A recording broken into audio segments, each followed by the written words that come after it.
नमस्कार विद्यार्थियों, स्वागत है आप सभी का आपके अपने YouTube प्लेटफॉर्म उदय एजुकेशन में।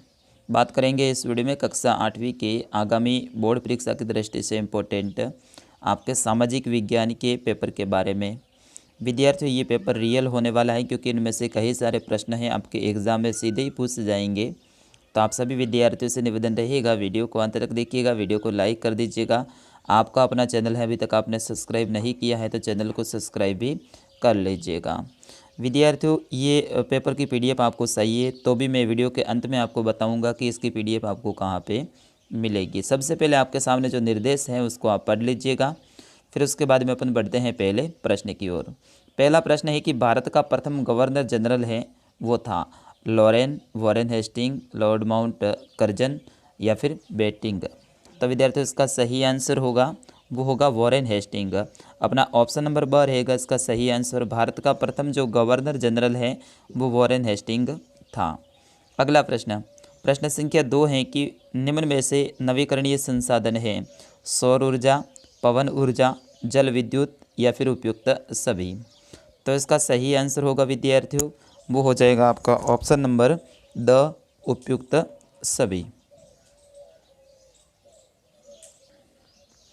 अगला प्रश्न है आपका तीसरा कि निम्न में से मृदा के निम्नीकरण में सहायक कारक नहीं है।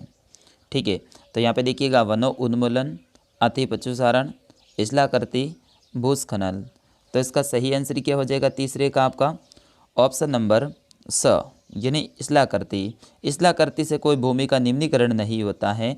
बाकी वनो उन्मूलन यानी वनों को काटेंगे तो भूमि खराब होगी। अति पशुचारण यानी अत्यधिक पशुओं को चराएंगे तो भी खराब होगी। और भूस्खलन मतलब ज़मीन का खिसकना या फिर धंसना, तो इससे भी मृदा है वो खराब होती है, आप सभी को पता है। अगला देखिएगा, निम्नलिखित में से ऊर्जा का परंपरागत स्रोत है। परंपरागत का मतलब होता है कि जिसका उपयोग है हम पहले से करते आ रहे हैं। कोयला, पेट्रोलियम, प्राकृतिक गैस या फिर उपयुक्त सभी। तो विद्यार्थियों, इसका सही आंसर होगा आपका ऑप्शन नंबर, यहाँ पे सर मिस प्रिंटिंग हुआ है तो द रहेगा उपयुक्त सभी। ठीक है, क्योंकि कोयला है ये भी परंपरागत स्रोत हैं, पेट्रोलियम और प्राकृतिक गैस ये भी परंपरागत स्रोत हैं। विद्यार्थियों, वीडियो को लाइक ज़रूर कर दीजिएगा और पीडीएफ कहाँ पे मिलेगी वो मैं अंत में बताऊँगा। कॉफ़ी का प्रमुख उत्पादक देश हैं ब्राज़ील, भारत, रूस, इनमें से कोई नहीं। तो विद्यार्थियों, इसका सही आंसर हो जाएगा अपना ऑप्शन नंबर अ। कॉफ़ी का प्रमुख उत्पादक देश हैं वो ब्राज़ील हैं। और आपके एग्ज़ाम की दृष्टि से 101% ये प्रश्न है इम्पोर्टेंट रहने वाला है, स्टार लगा दीजिएगा, इसको याद कर लीजिएगा। अगला प्रश्न है, द्वितीय क्रियाओं को किस नाम से जाना जाता है। तो द्वितीय क्रियाएँ होती हैं उसे अपन उद्योग के नाम से भी जानते हैं। प्रथम क्रिया में क्या होता है, प्रथम क्रिया में तो ये होता है कि वस्तु का अपन उत्पादन करते हैं, जैसे कि खेतों वगैरह में, जैसे कि अपन कह सकते हैं गन्ना उत्पादन है तो वो हो गया प्रथम, जहाँ पे खेतों में तैयार किया वो प्रथम क्रिया। द्वितीय क्रिया में क्या होता है, उद्योग धंधे में यानी फैक्ट्री में जाके उसका विनिर्माण किया जाता है यानी उससे वस्तु बनाई जाती है। और तृतीय क्रिया में क्या आ जाते हैं, परिवहन और व्यापार आ जाते हैं। बढ़ते हैं आगे साथियों। प्रश्न यहाँ पे आपको सारणी दे रखी है, आपके वहाँ पे पेपर में ऐसी सारणी नहीं आएगी इस बार तो डायरेक्ट प्रश्न के आगे आंसर लिखना है। फिर उसके बाद में अगला प्रश्न है कि रिक्त स्थान की पूर्ति कीजिए। लोग एक राष्ट्र के सबसे बड़े खाली जगह होते हैं। तो लोग एक राष्ट्र के सबसे बड़े क्या होते हैं विद्यार्थियों, ये होते हैं संसाधन। क्या होते हैं, संसाधन। ठीक है, तो यहाँ पे आप भरेंगे संसाधन। अगला है समानता का अधिकार एक खाली जगह है। तो समानता का अधिकार क्या है, एक मौलिक अधिकार है। क्या है, मौलिक अधिकार है। ग है उसमें खाली जगह से शुरू हो रहा है। लोकसभा में सत्ताधारी दल का मुखिया होता है, कौन होता है विद्यार्थियों, वो होता है प्रधानमंत्री। तो यहाँ पे आप लिखेंगे प्रधानमंत्री। ठीक है, फिर उसके बाद में देखिएगा भारत के सभी लोग खाली जगह की नज़र में बराबर हैं। तो किसकी नज़र में बराबर हैं, कानून की नज़र में। तो यहाँ पे आप लिखोगे कानून। फिर उसके बाद में हैदर अली और टीपू सुल्तान खाली जगह के शासक थे। तो ये कहाँ के शासक थे, मैसूर के शासक थे। तो यहाँ पे आप लिखोगे मैसूर। ठीक है, फिर उसके बाद में आपका अगला प्रश्न है 8वां, और इसमें क्या करना है, आपको मिलान करना है। दीवानी का मिलान किससे हो जाएगा, शेर मैसूर कौन है, रानी शेरनम्मा कहाँ की थी, और वॉरेन हेस्टिंग क्या था, सिपाही, है ना। इससे आपको मिलान करना है। तो देखिएगा पहले में आपका मिलान है वो ब से हो जाएगा। दीवानी मतलब भू राजस्व वसूल करने का अधिकार, ठीक है। शेर मैसूर किसे कहते हैं, टीपू सुल्तान को कहते हैं, ठीक है। रानी शेरनम्मा, तो रानी शेरनम्मा है, इसका संबंध आपके द से हो जाएगा। कित्तूर में अंग्रेजी विरोधी आंदोलन का नेतृत्व किया था इन्होंने। वॉरेन हेस्टिंग, तो वॉरेन हेस्टिंग है वो भारत का पहला गवर्नर जनरल था। और सिपाही मतलब सिपोही, सिपाही को सिपोही कहा जाता था, ठीक है। फिर उसके बाद में देखिएगा अगला प्रश्न है आपका 9वां प्रश्न कि भारत के लिए समुद्री मार्ग की खोज है वो कब व किसने की थी। यानी सबसे पहला यात्री कौन आया था अपने भारत में समुद्री मार्ग की खोज करते हुए। तो साथियों वो आए थे 1498 में, ठीक है ना। 1498 में कौन आया था यहाँ पे, वास्को डिगामा आया था। कौन आया था, वास्को डिगामा, ठीक है। वास्को डिगामा आया था। ये कहाँ का था, ये था पुर्तगाल का नाविक, ठीक है। तो 1498 में पुर्तगाली नाविक वास्को डिगामा ने सबसे पहले भारत की खोज की थी। अगला प्रश्न है कि भारतीय वस्त्र विदेशों में किस कारण से प्रसिद्ध थे।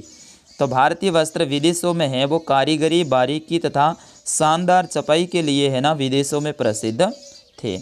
अगला प्रश्न है प्रश्न संख्या 11, बंगाल का विभाजन किसने किया था, कौन सा गवर्नर था, कौन था, वो आप जरूर बताइएगा। अगला प्रश्न है 12वां, संसाधन संरक्षण क्या है।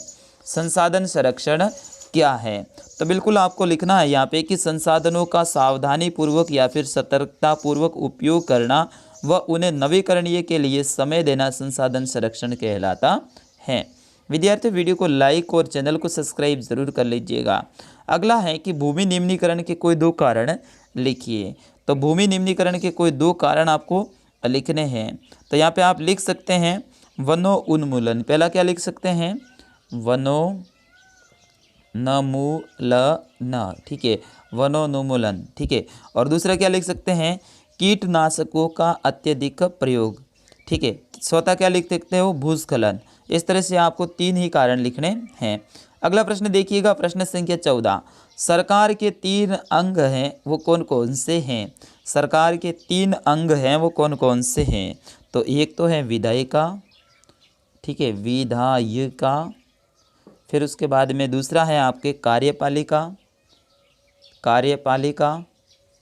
और तीसरा कौन सा हो जाएगा विद्यार्थियों, न्यायपालिका, ठीक है, न्यायपालिका। ये हो जाएंगे आपके।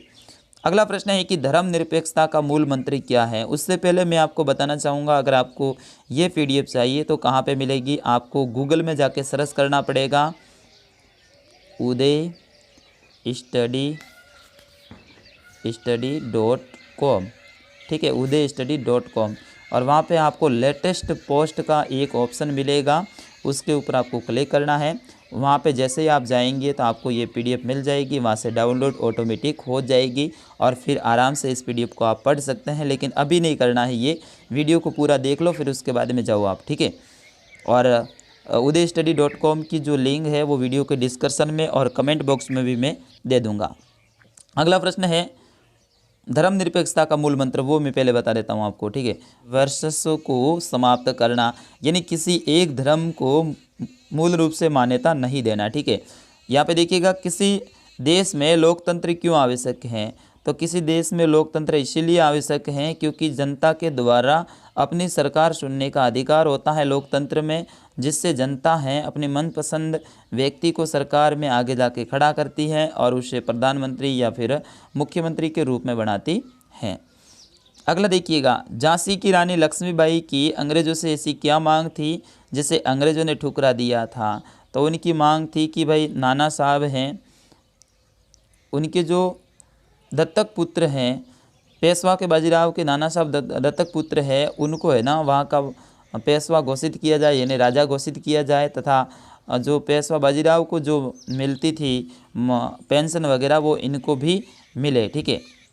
अगला प्रश्न है नागरिकों के लिए मौलिक अधिकार क्यों आवश्यक हैं और सिपाहियों को बनाए कारतूस के ऊपर क्यों ऐतराज था? तो सबसे पहले अपन देखते हैं नागरिकों के लिए मौलिक अधिकार क्यों महत्वपूर्ण हैं। तो नागरिकों के लिए मौलिक अधिकार इसलिए महत्वपूर्ण हैं क्योंकि इसके द्वारा नागरिकों को उपवास में ये अधिकार होता है कि वो अपनी स्वतंत्रता होगी, अपने किसी भी जगह पे काम करने की होगी, ये आज़ादी होती है और वो खुल के रहता है और उनको ये भी अनुभव होता है कि मैं एक स्वतंत्र राष्ट्र में हूँ। सिपाहियों को नए बनाए कारतूस पर क्यों ऐतराज़ था? तो सिपाहियों को नए बनाए कारतूस पर इसलिए ऐतराज़ था क्योंकि उसके ऊपर है ना, ऐसा कहा जाता है कि कारतूसों को खोलने के लिए जो पट्टी लगी होती थी वो गाय की चर्बी और मांस होता है उससे बनाई गई थी, चमड़ी से। इस कारण से सिपाहियों को उसको दांत से खोलना पड़ता था और इससे वो कहते थे कि भाई ये अपनी धार्मिक जो आस्था है उसको ठेस पहुंच रही। इस कारण से सिपाहियों को नए कारतूस है उसके ऊपर ऐतराज था। अगला देखिएगा, घरेलू हिंसा से आप क्या समझते हैं और हिंसा की शिकार महिलाओं को नए कानून से कौन से दो मुख्य अधिकार प्राप्त हुए हैं, या फिर फौजदारी व दीवानी कानून में क्या अंतर है? ये सारे के सारे प्रश्न आपके एग्जाम की दृष्टि से इम्पोर्टेंट हैं। अगला है कि हाशियाकरण शब्द से आप क्या समझते हैं? अपने शब्दों में 2-3 वाक्य हैं वो लिखने हैं।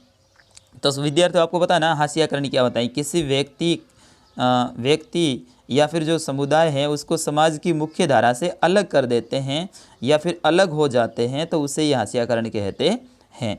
क्या होता है? कोई व्यक्ति है या फिर कोई समुदाय है उसको समाज की जो मुख्य धारा होती है ना उससे क्या कर देते हैं? अलग कर देते हैं। अपनी भाषा में बोले तो न्यात बायरो बोलते हैं ना अपनी मारवाड़ी में, न्यात बायरा। हाँ तो भाई, और उसको अलग कर लेते हैं तो वो क्या हो जाता है? हाशियाकरण हो जाता है। इसके दुष्परिणाम क्या होते हैं कि समाज के कुछ समुदाय या फिर एक ही समुदाय के कुछ समूह निम्न सामाजिक स्तर का जीवन जीते हैं और वे शैक्षिक और अन्य संसाधनों तक अपनी पहुंच है वो नहीं बना पाते हैं। इस कारण से है वो पिछड़ जाते हैं।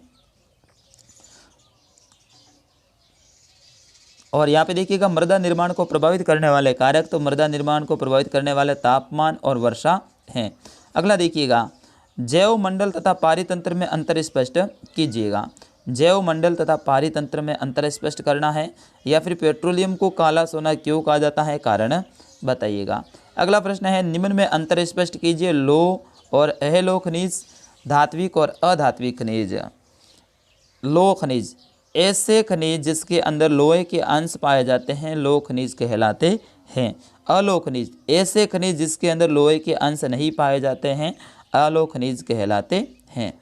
धात्विक खनिज ऐसे खनिज जिसके अंदर धातु के अंश पाए जाते हैं धात्विक खनिज कहलाते हैं।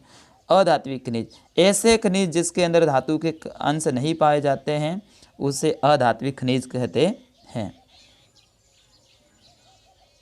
फिर उसके बाद में देखिएगा धात्विक खनिज। धात्विक खनिज में आप लिख सकते हैं सोना, चांदी, लोहा, ठीक है, एल्यूमिनियम आदि शामिल है। अधात्विक खनिज में आप लिख सकते हैं चूना पत्थर, ठीक है, चूना पत्थर, जिप्सम, अभ्रक आदि शामिल हैं। इस तरह से आपको इसमें अंतर बताने हैं।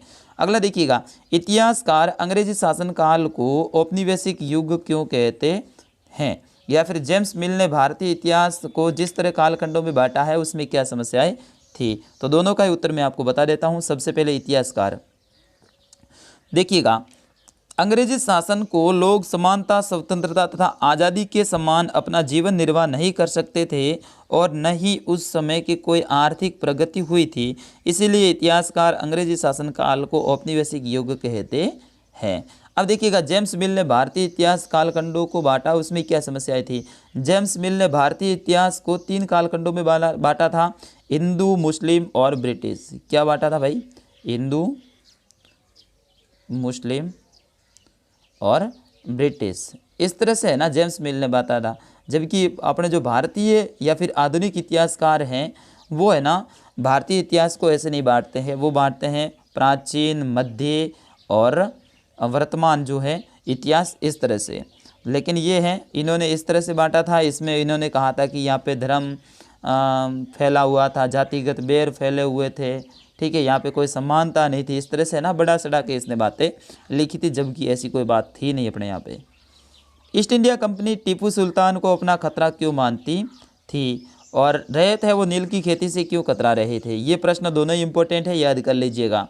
1857 की बगावत के फलस्वरूप अंग्रेजों ने अपनी नीतियाँ किस तरह से बदली और अंतिम मुगल बादशाह ने अपने आखिरी साल है वो किस तरह से बिताए थे। तो 1857 की क्रांति के सफल स्वरूप अंग्रेजों ने अपनी नीतियों में बदलाव किया। उन्होंने जो ईस्ट इंडिया कंपनी का यह शासन चलता था वो शासन डायरेक्ट ब्रिटिश संसद ने अपने हाथ में ले लिया और यहाँ पे जो राजाओं के ऊपर जो प्रतिबंध लगाए गए थे उसमें भी राजाओं को छूट दे दी। ठीक है, इस तरह से यहाँ पे जो भारतीय सेना यहाँ पे जो सैनिक थे उसमें भारतीय लोग ज़्यादा शामिल थे, तो भारतीय लोगों का अनुपात है उन्होंने घटा दिया। इस तरह से उन्होंने ये नीतियों में बदलाव किया था। अंतिम मुगल बादशाह कौन था भाई? बहादुर शाह जफर सेकंड था और इनके अंतिम जेल हैं वो कष्टपूर्ण बीते थे। इन्होंने अरंगुल जेल में ही अपने आखिरी साल हैं वो बिताए थे और 1862 में इनकी मृत्यु हो गई थी। इस तरह से आपको लिखना है। अगला देखिएगा, भारत के मानचित्र पर कोई 5 स्थानों को अंकित कीजिएगा। भोपाल मध्य प्रदेश में, आगरा यूपी में, जयपुर राजस्थान में, पटना है ये बिहार में है। इसको आपको भरना है। तो विद्यार्थियों ये था कक्षा 8 का सामाजिक विज्ञान का पेपर। मैं आशा करता हूँ आपको पसंद आया होगा। अब ये पेपर आपको डाउनलोड करना है तो आपको यहाँ पे सर्च करना पड़ेगा गूगल में जाके www. फिर उसके बाद में udestudy.com। ठीक है, udestudy.com ये हमारी नई वेबसाइट है, अभी हाल ही में बनी है। तो यहाँ पे जाके आपको सर्च करना है गूगल में। फिर उसके बाद में लेटेस्ट पोस्ट या फिर नवीनतम लेख नाम आएगा, उसके ऊपर आपको क्लिक करना है और जैसे ही वहाँ पे क्लिक करेंगे तो कक्षा 8 सामाजिक विज्ञान PDF ऐसा लिखा होगा, उसके ऊपर क्लिक करना है। सीधी PDF आपको डाउनलोड हो जाएगी, कोई लंबा प्रोसेस नहीं है। तो फटाफट जाइएगा आप सभी udestudy.com पे। मिलता हूँ अगले वीडियो में, तब तक के लिए जय हिंद, वंदे मातरम।